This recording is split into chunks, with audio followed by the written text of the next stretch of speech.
لیکن یہ کہ امام مہدی کی حکومت قائم کرنے کے لیے کون لوگ آئیں گے؟ عرب جو ہیں وہ اندر سے کھوکھلے ہو چکے ہیں، عیاشی نے، دولت نے، پیسے نے، دولت، پیسہ، عیاشی، اس کی وجہ سے کھوکھلے ہو چکے ہیں۔ یہاں میں آپ کو دو حدیثیں سنانا چاہتا ہوں۔ سنن ابن ماجہ کی روایت ہے حضرت ابو ہریرہ سے رضی اللہ تعالی عنہ، قال قال رسول اللہ صلی اللہ علیہ وسلم اذا وقعت الملاحم بعث اللہ بعثا من الموالی ہم اکرم العرب فرسا واجودہ سلاحا یوید اللہ بہم الدین، رواہ ابن ماجہ عن ابی ہریرہ رضی اللہ تعالی عنہ۔ جب ملاحم کا دور شروع ہوگا تو اللہ تعالیٰ اٹھائے گا ایک لشکر یا لشکروں پر لشکر موالی میں سے۔ موالی کون ہے؟ عربوں نے جب فتح کیا تھا اس پورے علاقے کو خلافت راشدہ کے دوران، اور پھر وہ لوگ جو ہے، ایک رائے تو یہ تھی کہ انہیں غلام بنایا جائے سارے آبادیوں کو، لیکن یہ کہ حضرت عمر کا اجتہاد تھا، اس کے مطابق جو ان کو غلام نہیں بنایا گیا تو وہ موالی کی حیثیت رکھتے ہیں۔ عربوں میں دم نہیں ہے، موالی میں سے لشکر اٹھیں گے کہ جو در حقیقت حضرت مہدی کی حکومت کو قائم کریں گے۔ دوسری حدیث سنیے، عن عبداللہ ابن الحارث رضی اللہ تعالی عنہ، اور یہ ابن ماجہ کی روایت ہے، قال قال رسول اللہ صلی اللہ علیہ وسلم یخرج الناس من المشرق فیوطئون للمہدی یعنی سلطانہ، لشکر نکلیں گے، لوگ آئیں گے مشرق سے، اور وہ حضرت مہدی کی حکومت کو جمائیں گے اور قائم کریں گے۔ اب ذرا نوٹ کیجئے کہ جزیرہ نما عرب کے مشرق میں کون سے ملک ہیں؟ تین: ایران، افغانستان، پاکستان۔ یہ تین سالڈ مسلم ممالک، مسلم آبادی اکثریت۔ ویسے تو یہ کہ آگے ہندوستان میں 20 کروڑ مسلمان ہیں، لیکن وہ 20 کروڑ جو ہے وہ تو 80 کروڑ کے اندر تحلیل ہو جاتے ہیں غیر مسلموں میں، لیکن یہاں جو معاملہ ہے یہ غالب اکثریت کے۔ ان میں سے ایران کا معاملہ جہاں تک ہے، نمبر 1 یہ کہ وہ شیعہ عقائد کے حصار میں بند ہے، اس سے ادھر ادھر ہونا اس کے لیے ممکن نہیں۔ حدیث میں یہ بھی آتا کہ اصفہان سے 70,000 یہودی دجال کا ساتھ دیں گے۔ لیکن بہرحال خراسان ایک صوبہ ہے افغانستان کا اس وقت بھی، شمال مشرقی کونے میں، مجھے امید ہے وہاں سے خیر کی، کیونکہ خراسان کا لفظ وہاں پہ شامل ہے، اور حضور کی حدیث میں بعد میں آپ کو سناؤں گا کہ خراسان سے فوجیں چلیں گی جو یروشلم کو دوبارہ حاصل کریں گی، فتح کریں گی۔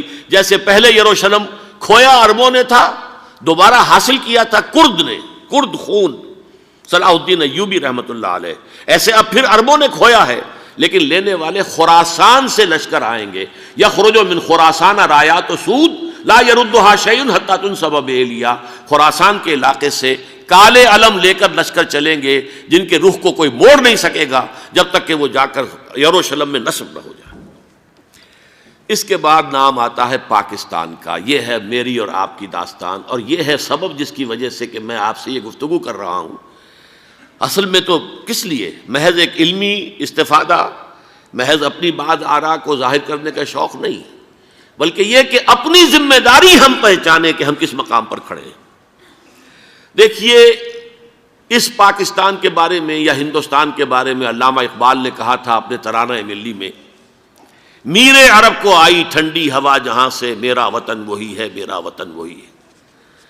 اور مجھے بتایا گیا کہ سنن ابی داؤد میں یہ روایت موجود ہے کہ حضور نے فرمایا کہ ہندوستان کی طرف سے مجھے ٹھنڈی ہوا آتی، اگرچہ مجھے وہ حدیث ابھی نہیں ملی ہے، لیکن حزب التحریر کا ایک کارڈ مجھے ملا تھا، تو اس میں اس حدیث کا اور اس میں ابو داؤد کا روایت کا حوالہ موجود تھا۔ لیکن میں جو چیز آپ کو بتا چکا ہوں وہ یہ کہ الف ثانی کا پورا تجدیدی کارنامہ اس ہندوستان کی سرزمین میں ہوا۔ مجدد الف ثانی شیخ احمد سرندی، شاہ ولی اللہ دہلوی، سید احمد بریلوی، وہ تو ہمارے پاکستان میں آ کر جو ہے ان کا خون جذب ہوا ارض پاکستان میں۔ پھر شیخ الہند مولانا محمود حسن۔ تحریک خلافت چلی تو صرف ہندوستان میں چلی اور کہیں نہیں چلی۔ آزادی کی تحریک چلی پوری دنیا میں، وہ نیشنلزم کی بنیاد پر چلی، ملے نیشنلزم، عرب نیشنلزم، ترک نیشنلزم۔ ہمارے ہاں چلی تو اسلام کے نام پر، پاکستان کا مطلب کیا؟ لا الہ الا اللہ۔ پھر پاکستان قائم ہوا معجزے کے طور پر، بلکہ نازل ہوا ہے لیلۃ القدر میں، انا انزلناہ فی لیلۃ القدر، جیسے قرآن نازل ہوا لیلۃ القدر میں، یہ پاکستان بھی نازل ہوا لیلۃ القدر میں۔ اس کا برقرار رہنا ابھی تک معجزہ ہے۔ ہندو یہ سمجھتا تھا، کانگریس سمجھتی تھی کہ جھٹپٹ ختم ہو جائے گا۔ پھر یہ کہ اس کا قرارداد مقاصد کا پاس ہو جانا، مزید بھی اور اضافی دفعات دستور میں آ جانا، اب کمرشل انٹرسٹ کو ربا قرار دے کر حرام قرار دینا، یہ سارے لینڈ مارکس ہیں کہ جو اشارہ کر رہے ہیں کسی چیز کی طرف، معاملہ کدھر جا رہا ہے۔ پھر یہ کہ یہ جو 14ویں صدی کے مجدد تھے شیخ الہند، اس کے بعد سے کچھ ایسی شخصیتیں عظیم پیدا ہوئی ہیں ہند میں، جن کو میں سمجھتا ہوں کہ 14ویں صدی کے مجدد اور 15ویں صدی کے مجدد کے درمیان یہ 15ویں صدی کے مجدد کی راہ کو سیدھا کرنے والے، جیسے کہ حضرت یحییٰ نے کہا تھا میں تو آنے والے کا راستہ سیدھا کر رہا ہوں حضرت عیسیٰ کے لیے، ایسے ہی 15ویں صدی کے لیے امام مہدی کے لیے راستہ صاف کرنے والے سب سے پہلے علامہ اقبال، جنہوں نے اسلام کا تصور دین کی حیثیت سے دوبارہ زندہ کیا ہے، ورنہ اسلام ایک مذہب کی شکل اختیار کر چکا تھا۔ پھر مولانا مودودی، مولانا ابوالکلام آزاد حکومت الہیہ کے نعرے کے ساتھ میدان میں آئے۔ یہ اقبال نے جو تصور پیش کیا تھا اس پر عملی جد و جہد کے لیے حزب اللہ قائم ہوئی۔ نوٹ کر لیجئے 11 برس کا فرق ہے عمر کا علامہ اقبال کے اور ابوالکلام کے، اور 1913 میں جب حزب اللہ قائم کی ہے اس وقت علامہ اقبال کی ملی شاعری اپنے عروج کو پہنچ چکی تھی۔ پھر یہ کہ علامہ اقبال کے بعد تعمیل جو ہے اس کام کی وہ ابوالکلام نے کی، لیکن روایتی علماء کی شدید مخالفت کی وجہ سے وہ بددل ہو کر چھوڑ گئے، کانگریس میں شامل ہو گئے، بساط جو ہے حزب اللہ کی انہوں نے لپیٹ دی۔ پھر مولانا مودودی آئے، انہوں نے وہ ڈور جو ہے اس کا سرا تھاما، جماعت اسلامی قائم کی حکومت الہیہ ہی کے قیام کے لیے۔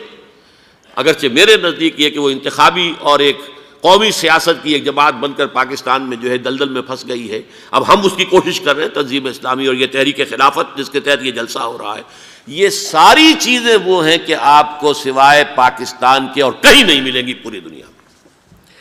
معلوم ہوتا ہے کہ پاکستان کو بہت بڑا رول پلے کرنا ہے اس میں، اور اس کے ساتھ اب جمع کر لیجئے افغانستان کی عمارت افغانستان، اسلامی عمارت افغانستان قائم ہو چکی ہے۔ یہ پچھلے 20 سالوں میں جو کچھ وہاں ہوتا رہا ہے اس سے پہلے تصور نہیں ہو سکتا تھا۔ علامہ اقبال کے فرزند بھی دیکھ کر آئے ہیں، تو اگرچہ وہ خود میں سمجھتا ہوں کہ خاصے انہیں آپ لبرل کہیں، آزاد خیال کہیں، لیکن اس درجے متاثر ہو کر آئے تھے کہ انہوں نے یہ کہا افغانستان میں جو میں نے حالات دیکھے ہیں کہ اگر 2-4 اور مسلمان ملکوں کے اندر یہ نظام قائم ہو جائے تو پوری دنیا مسلمان ہو جائے گی۔ یہ سب کچھ کیسے ہو رہا ہے؟ یہ آنے والے دور کی جھلکیاں ہیں۔ Coming events are casting their shadows before. یہ سب بتا رہے ہیں کہ پاکستان افغانستان کو مل کر اس میں کوئی عظیم رول پلے کرنا ہے۔ اور اس کے ضمن میں اب میں علامہ اقبال کے بارے میں آخری بات کہہ رہا ہوں۔ علامہ اقبال کے بارے میں عام یہ خیال ہے، انہوں نے اپنے خطبات میں مہدی کا اور نزول مسیح کا، حالانکہ میں کل پڑھ رہا تھا مولانا سید احمد اکبر آبادی رحمۃ اللہ علیہ کا ایک مقالہ ان کا کہ علامہ اقبال نے ابن خلدون کے بارے میں یہ کہا ہے کہ مہدی کا اور نزول عیسیٰ کا دونوں کا انہوں نے انکار کیا ہے، حالانکہ ابن خلدون نے نزول عیسیٰ کا انکار نہیں کیا، صرف مہدی کا انکار کیا ہے۔ بہرحال علامہ اقبال نے خطبات میں انکار کیا ہے، لیکن یہ کہ اپنی شاعری کے اندر میں چیلنج کرتا ہوں کسی بڑے سے بڑے اقبال شناس کو، ان کا یہ شعر ذرا سنیے: خضر وقت از خلوت دشت حجاز آید بروں، کارواں زی وادی دور و دراز آید بروں۔ خضر وقت، امام وقت، رہنمائے وقت، قائد وقت، خلوت دشت حجاز، حجاز کی صحرا کی کسی خلوت گزینی سے نکل کر باہر آئیں گے۔ میں حیران ہوتا ہوں علامہ کے اس فکر پر اور اس مصرے پر۔ یہاں انہوں نے شیعہ اور سنی دونوں کے کانسیپٹ جمع کر دیے۔ شیعہ کا کانسیپٹ یہ چھپے ہوئے کسی غار میں وہاں سے برآمد ہوں گے، اور ہمارا کانسیپٹ میں ام سلمہ رضی اللہ تعالیٰ عنہ کی حدیث سنا چکا، چھپے ہوئے ہوں گے وہ وہاں پر، مدینے سے نکل کر آ کر مکے میں چھپ جائیں گے۔ اس خانہ جنگی کی حالت میں لوگ ان کی طرف دیکھ رہے ہوں گے، سوچتے ہوں گے انہیں میدان میں آنا چاہیے، کوئی پارٹ پلے کرنا چاہیے، امت کی رہنمائی کرنی چاہیے، لیکن وہ چھپیں گے، وہ کارہ ہوں گے، وہ اس ذمہ داری کو قبول نہیں کرنا چاہیں گے، جا کے چھپ جائیں گے مکے میں، وہاں سے مکے والے انہیں نکالیں گے، اور وہ کارہ ہوں گے، انہیں بالکل یہ پسند نہیں ہوگا کہ یہ ذمہ داری اٹھائیں۔ تو خضر وقت از خلوت دشت حجاز آیت بروں، کارواں زی وادی دور و دراز آیت بروں۔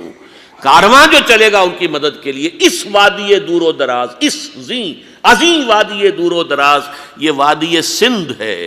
وادی سندھ جو ہے ہم سمجھتے ہیں کہ صرف یہ پاکستان اور پنجاب جو ہے یہ اس میں شامل ہے، سندھ اور پنجاب نہیں، افغانستان کا پورا مشرقی علاقہ اس میں شامل ہے۔ جیسے دریائے جہلم سندھ میں جا رہا ہے، جیسے دریائے گلگت سندھ میں آ کر ملتا ہے، جیسے دریائے چناب اور راوی اور جہلم اور یہ سب جا رہے ہیں اور آ رہے ہیں، اسی طرح دریائے کابل کہاں سے آ رہا ہے، دریائے گومل کہاں سے آ رہا ہے، ٹوچی کہاں سے آ رہا ہے، یہ سارا جو ہے ڈرین جو ہو رہا ہے ایسٹرن جو ہے پارٹ آف افغانستان، یہ سب وادی ہے۔ اس وادی کے یہ دو حصے ہیں، ایک حصہ جو ہے یہ ادھر پاکستان میں ہے اور اسی وادی کا دوسرا حصہ جو ہے وہ افغانستان میں ہے۔ کارواں زی وادی دور و دراز آیت بروں، کارواں چلے گا یہاں سے، یخرج ناس من المشرق یؤتون للمہدی یعنی سلطان ہی، مشرق سے فوجیں چلیں گی کہ جو مہدی کی حکومت قائم کریں گی، اور یخرج من خراسان رایات و سود، اور خراسان سے سیاہ پرچم چلیں گے کہ جن کا رخ کوئی موڑ نہیں سکے گا، حتیٰ تنصب بیلیا، یہاں تک کہ وہ جا کر یروشلم کے اندر نصب ہو جائیں گے۔ حضرات، میں ایک میری گفتگو کا حصہ باقی تھا لیکن میں اسے چھوڑ رہا ہوں، اس لیے کہ گلوبلائزیشن جو اس کی ہوگی، جو خلافت علی منہاج النبوہ کی تجرید کامل حضرت مہدی کے ہاتھوں عرب میں ہوگی، اس سے پہلے اس کے لیے محنت، کوشش، جد و جہد پاکستان اور افغانستان میں ہو چکی ہوگی جو اسے سپورٹ کرے گی اور وہاں جا کر حکومت قائم کرے گی۔